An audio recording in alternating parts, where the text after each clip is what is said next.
With the help of 2 products, our shower went from this to this. I think the results are the combination of the Bring It On cleaner. It's a powerful oxygen bleach, and it's designed to break down that calcium line soap scum buildup, and then the drill as well. So it did the manual rotation while the product kind of broke things apart, and the two together really helped make an impact on the bottom of our shower and also to get the soap scum off of the glass as well. Let's see if I can go the other side, and there you can see some water drops still because I did just clean the shower, but it really did get a lot of the results I was hoping for.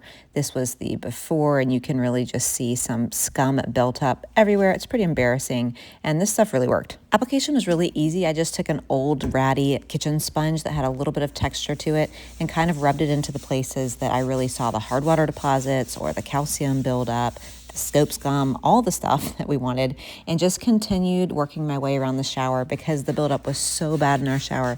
It did take me manually about 20 minutes to be fair, but I kind of knew I let it go way too long, so that's my fault. But anyways, I just kind of scrubbed it into the areas of focus, let it sit for about 20 minutes, and then use the drill brush cleaner to really get in there and do the manual cleaning that I felt really took it to the next level. And here's a halfway point. You can really see the difference this is making. Not that it's 100%, and the gook is pretty thick on this drill brush, but it's a pretty obvious line between where I've gone ahead and treated it with the drill brush and where I have not. So I'd say if you're like me and you let your shower get way too far out of control, this was a powerful stain removal. It was the combination of the good products with the manual spinning as well. Really got the job done. I'm not 100%, but so much better. If this was helpful, please give it a like so I know to make more videos like this.